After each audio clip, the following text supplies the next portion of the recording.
السلام علیکم ورحمۃ اللہ وبرکاتہ۔ آپ کے میزبان محمد ہارون مرزا کے ساتھ HR نیوز میں آپ سب کو خوش آمدید کہتا ہوں۔ آج کی اس فرسٹ ویڈیو کے اندر میں عوام سے ایک ریکویسٹ کرنا چاہ رہا ہوں۔ اس سوشل میڈیا کے اوپر بہت ساری ایسی چیزیں آج کل وائرل ہو رہی ہیں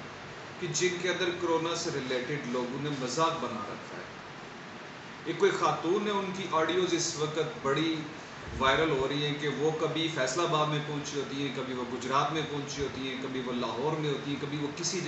جگہ اور ان کے ڈیفرنٹ قسم کے جھوٹے واقعات۔ اور ان واقعات کے اندر سب سے بڑا جو مسئلہ وہ یہ ہے کہ وہ بتاتی ہیں جی کہ اس طریقے سے کوئی شخص مر گیا اور کسی عورت کا جوان سال بیٹا مر گیا، اور پھر اس کو پورے پروٹوکولز کے ساتھ اس کی تدفین کی گئی۔ آدھی رات کو ان کے گھر والوں کو یہ محسوس ہو رہا ہے جی کہ نہیں، ہمارا بیٹا اس طرح سے نہیں مر سکتا۔ اور اس سٹوری کے اندر اتنا گلیمر رکھا گیا ہے، اور یہ محترمہ میرا اندازہ جہاں تک جاتا ہے یہ انتہائی غیر ذمہ دارانہ قسم کا ایک فعل ہے، اور یہ عوام کے اندر بہت بڑا بلف ہے اور عوام کو بھٹکانے کی کوشش ہے۔ ہمارے ملک پاکستان کے اندر سب سے بڑا جو پرابلم یہ ہے کہ لوگوں نے ہر چیز کو مذاق بنا رکھا ہے۔ اور اس سٹوری کے اندر یہ محترمہ بتاتی ہیں کہ آدھی رات کو گھر والوں نے جا کے جب قبر کشائی کی تو دیکھتے کیا ہے کہ تابوت کے اندر باڈی موجود نہیں ہے، وہاں پرانے کپڑے اور لکڑیوں کے ٹکڑے پڑے ہیں۔ دوسری ویڈیو کے اندر انہوں نے اس سے کوئی ڈبل انکشاف کیا۔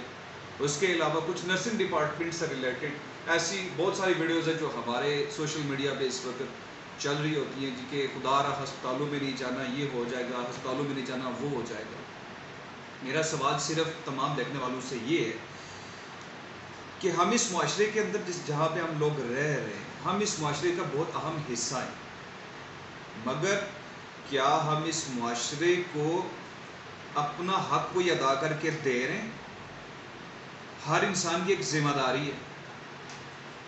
وہ احباب جو اس طریقے کی ویڈیوز کو شیئر کرتے، لائک کرتے ہیں، کیا انہوں نے کبھی اس چیز کے اوپر ریسرچ کی ہے یا اس چیز کو ڈھونڈنے کی کوشش کی ہے واقعی میں یہ ایک چیز حقیقت ہے بھی کہ نہیں؟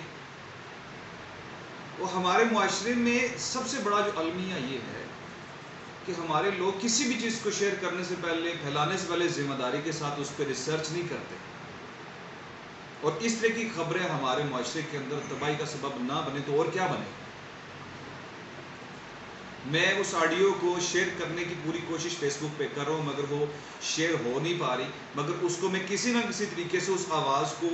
میں کوشش کروں گا کہ اس کو میں ایکسپوز کروں، اور میری تمام ہائی اتھارٹیز سے یہ ریکویسٹ ہوگی، اور خاص کر کے سائبر کرائم سے ریلیٹڈ جو بھی احباب میری یہ بات میری ان تک پہنچ رہی ہے، میری آواز پہنچ رہی ہے، وہ یہ میری آواز سن رہے ہیں، ان سے میری ریکویسٹ ہے کہ اس کو ٹریس آؤٹ کیا جائے اور ایسے لوگوں کو بے نقاب کیا جائے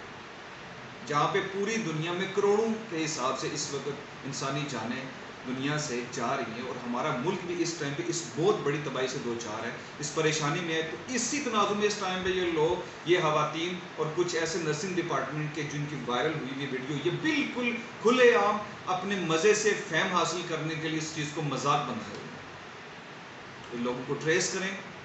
اور ان لوگوں کو ایسی سزا ملنی چاہیے کہ یہ معاشرے کے اندر کسی بھی چیز کو مذاق نہ بنا سکے، اور تمام جتنے بھی ذمہ دار ادارے ہیں وہ قانون سے ریلیٹڈ ہیں۔ میری ان سے ریکویسٹ ہے کہ عوام کے اندر بھی یہ شعور بیدار کریں کہ ایسی کوئی بھی چیز شیئر کرنے سے پہلے وہ اس چیز کی تحقیق کر لیں، آیا یہ سچ ہے بھی کہ نہیں۔ اس دعا کے ساتھ اور اس امید کے ساتھ کہ میری آواز جن لوگوں تک پہنچ رہی ہے وہ ذمہ داری کا ثبوت دیں گے۔ السلام علیکم، اللہ حافظ۔